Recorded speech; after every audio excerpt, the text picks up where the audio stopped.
All right, you're still watching Africa's finest breakfast show, New Day on PTV. You can actually find us on channel 120 on the Star Times decoder. All right, the next discussion, we're looking at the issues of missing persons. Uh, the issue of missing persons stems from the tragedy of the person who disappears while the other was victim hit is the family suspended in limbo on the dilemma of their relative either being alive or dead, thus unable to mourn or due to lack of proof, thus constantly tormented with the possibility of a miracle in a sacred prison or a life in a new foreign land. So those are possibilities of what people, the families actually go through when someone is missing. We've got in the studios now Olaseni Shalom, who is the Executive Director of United Global Resolve for Peace. Good morning, nice to have you join us. Good morning, thank you. You're welcome. All right, we've seen the intro as regards missing persons, the fact that aside the victim who is in tragedy already, the family also have the pain of not knowing if their loved one is dead or alive or is in prison in a foreign land, or if he has even decided to start life afresh in a foreign land. Looking at all this, what will you pin it down to? Because most times we're told conflicts is one of the reasons for this. From your own angle, how do you see this menace of missing persons? Well, missing persons in Nigeria, it's a very critical issue. Okay. And we should face it head on. Well, I'll have to commend the federal government for constituting a national technical committee on missing persons. They comprise of the Red Cross, the police force, the International Red Cross Society. It is having a database whereby you can have a statistics of people that are missing, and having a public engagement whereby families and relatives of the missing persons can be comforted, can find out what has become of their loved ones. So, and this menace comes from different issues, ranging from conflict, ranging from poverty, searching for greener pastures. You see people they live where they are because of the economic pressure on them. Yeah. So many issues, many factors are added to what people are missing in the country. Okay, now let's take a look at this issue of missing persons. Before now, it's not something that have been paid attention to. It was just recently, talking about last year, when the day for missing persons was commemorated, I think on August 3rd last year. Yes. Yeah. That was when so much attention was focused on the issue of missing persons. Okay. Now, you mentioned data. We, as a nation, we have a problem with gathering data. I'm sure you're aware of that. I mean, data collection is really it's not something we're very good at compared to Western, countries in the Western world. Do you really see us, making a headway with this in this issue? Because we know that data is always a problem for us, and without proper collation of data, it will really be a setback for us. Do you see us making a headway in this? And the fact that it took all the while up until last year before the government had to pay attention to it, how do you see that? Well, first of all, missing persons is a world issue. Yeah, it is. So, Nigeria joined last year to commemorate the day, right? But then, data collection is not rocket science. It's not a big deal. Yeah. It takes a will. If we want to get it done, we can. We have a lot of bright and intelligent people in the country. So I think if we really put our mind at it, our heart at it, we can really get it done. Okay. All right. It's been said at times some of these actions that leads to people missing government-related, where, for instance, in conflict regions, government forces kill civilians and mass burials are done without the graves even being marked. For example, looking at what happened in Zaria with the military and the Islamic movement in Nigeria, in such cases, how do you think it can be, forestalled for future Well, what you're talking about basically is conflict. Yeah. And it has to do with a range of factors, Okay. from terrorism, from instability. Basically, if we want to face and tackle that, we have to tackle insecurity first. Okay. We need a country where peace reigns. So basically, government related involved in the missing persons Yeah. are definitely part of the problem, but it is not just the problem, it is insecurity problem. So if government face and tackles insecurity in the country, that can be limited. Okay, knowing that your organization is into United Global for Peace advocacy. Resolve for Peace, how do you think the international organizations can actually, partner with civil societies to ensure that, the issue of missing persons is resolved, especially when you take into consideration the migration issue we're having currently? Well, there has to be dialogue first Between, the community leaders. okay. Basically, you see communities rising against communities, ethnic factions. You have to find a platform of bringing them together. The other the other sectors or group, Okay. and both group have to come together and dialogue. That's how you can get the peace, not through forces, not through armed resolution, through dialogue and diplomacy. Okay, now let's bring it to talking about missing persons. Let's take a look at the Chibok girls issue as a case study. How would you say, how would you rate the way government has handled it so far as regards missing persons generally? Let's just use that as a case study. Well, as regards the Chibok girls, I have to commend the military force and the federal government for the recovery of most of those missing girls.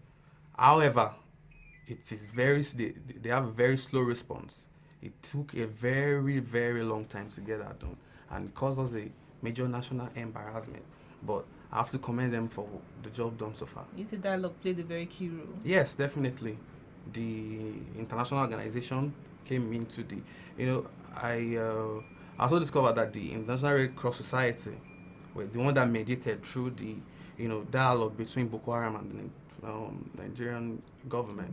So dialogue, in that sense, takes a major key compared to bombing the Sambisa and all. But do you think the federal, you made mention about the committee recently, the technical committee set up for missing persons. How will you rate their job so far? Yes, they've started months back now, but we're not really seeing any concrete job done in terms of, okay, these are the numbers of missing persons aside the Chibok girls from the northeast, and this is how far we've gone. These are strategies for us to get the data of those missing. So how will you rate it? Do you think just lip service by the government? No, you're right. They just constituted the committee. We are yet to see the practical effect of the committee. So they are still, I think they are still doing their groundwork. And for CSOs, do you think we're just having more CSOs in the country and they're not being specific, or they're not actually doing the job? We tend to know them mostly when there's a press conference. No, not exactly. I think we have even less civil society organization in the country. Every citizen should be part of a civil society organization, because we cannot allow this country to sink into decadence. We all have to come together and not just leave the government alone to solve the issues and problems we are facing as a country. We all have to come together and face this issue and tackle them. Talking about CSOs now, what's the place of CSOs as regards this case you're talking about, missing persons? What roles can CSO play? Well, civil society organization has basically they have people, members on the grassroots levels that can really work together. They see the problems head on right from the outset. So for them, it's easier for them to work together and solve these problems. Okay. Now let's talk about tackling. We're still talking about tackling the issues of missing persons in Nigeria. What would you suggest as the way forward, as regards the families of victims concerned? What would you suggest? Like, what can be done? Because definitely, like what he mentioned earlier, they will be going through a lot. I mean, missing their members of the families and not hearing anything from them for a very, very long while. What do you think can be done to really help them? Go through that period of not seeing their relatives? Well, there's nothing that can be done to actually bring back their loved ones, especially if they are dead. Or what I think people should do, I mean, society should do is let's share their grief, let's share the pain with them. It's very painful losing or not being able to know the whereabouts of your loved ones. We have to share their grief, and we have to work together and make sure that we find their loved person. And at the same time, there should be proper reports to the police if the loved one are missing. Probably within 24 hours. If you don't see your loved one within 24 hours, 48 hours, you should go to the nearest police station and report. Well, have the police really helped? Have they really assisted in this? Because we've had cases of missing people who just leave home and then they don't come back. And you of course, Nigerians report to the police, but at the end of the day, we don't even get substantive results. Can we really say the security agencies are doing what they are supposed to? They're doing enough as regards this? Because most times Nigerians are even, if I won't tell the police how is it going to help, because they found out the police are not really as active as they ought to be, and are they really doing enough as regards this issue? Well, we need to start putting trust in our police, because they're all we've got. And at the same time, most missing persons that are reported to the police, when they finally find their loved ones, do they go back to the police to tell them to find their loved ones? They only go to report, but when they find them, they don't go back. That's why this technical committee is very important, because they can have a data bank of missing persons. If they are recovered, you can, factor them out. So I think it's a welcome development. Before we let you go, just to ask you, though it's on the lighter side, but it's still serious either ways, do you think there's a lesser grief or when a breadwinner goes missing, or when just a member of the family goes missing? Which of them is more harder to deal with? Well, I think both are very important, because no human life should be lost, or no humans should suffer such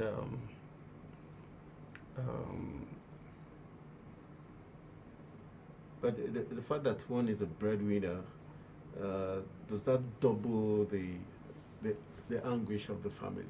Practically, yes. Okay, now taking you slightly away from Mr. It's still connected, talking about trafficking in persons today, as the day we commemorate that. What would you suggest that can help youths not want to run away from their country? Instead, they should stay and harness the green pastures we've got here in Nigeria. What would you suggest for youth empowerment in Nigeria to make youths to stop thinking about running away for greener pastures? Well, it all comes to political stability. There has to be stability, peace in the country. Economic pressure. We have to factor out a way to make this country really work economically, because most youths graduate and they go ahead and join the colony of unemployed.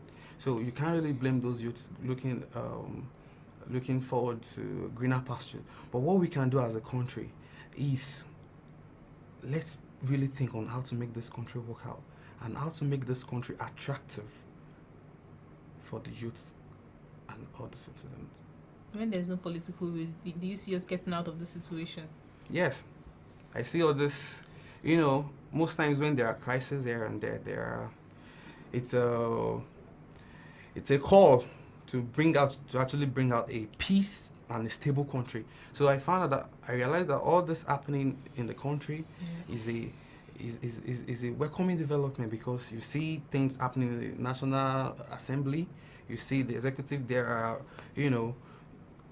people are rubbing minds together to actually see that we have a country that we desire and deserve. Okay, final question. What would you say CSOs have done recently as regards having their own set of database for missing persons? Have any mechanism to help tackle missing persons menace? Well, basically, international organizations are Okay. really, really interested in cases of missing persons because Okay. it's a really world issue. And, I think partnering with the federal government and the technical committee is the most feasible way now of tackling these missing persons. And there has to be prayer on the government to actually see this as a really, really critical issue to tackle. So when we speak out on these issues, the people tend to take it seriously. What has been the response from the technical committee, the government, to CSO? How positive has it been? Well, it's been very positive. We've been cooperating, and it's So really- how far have you people gone so that Nigerians are aware to know, okay, if I have a missing persons case, I could go to not just this government agency, but this organization. Well, like I said, right about now, when you have a case of missing persons, you should report to the police. Okay. That is where it is now. Well, hopefully, when we grow as a country, and when the committee really works on what they are supposed to do on the mandates, we can actually have, that. Do you have a time frame? For that? Have they, during your meetings, has there been any time frame that you think? No, not yet. Right. Okay, I think that's how we'll be calling the wrap on this discussion as we look at the ills of missing persons, and we've been talking to Olaseni Shalom, who is the Executive Director of a United Global Reserve for Peace. I want to say a big thank you for joining us on New Day. Thank you very much. Thank you. All right, I will be going for another quick break. When we come back, we'll still be discussing on New Day some other very relevant issues as regards, probably we'll be looking at all the topics from the legal point of view when we expect a legal mind in the studios. On Facebook, like our page and share our posts at People's TV NG. On Twitter, follow us at PTV_NG. Follow us on Instagram at PTVNG. Watch and subscribe to our YouTube channel, People's TV. Visit our website, www.ptvng.com. Subscribe now and join the conversation online. People's TV, preferred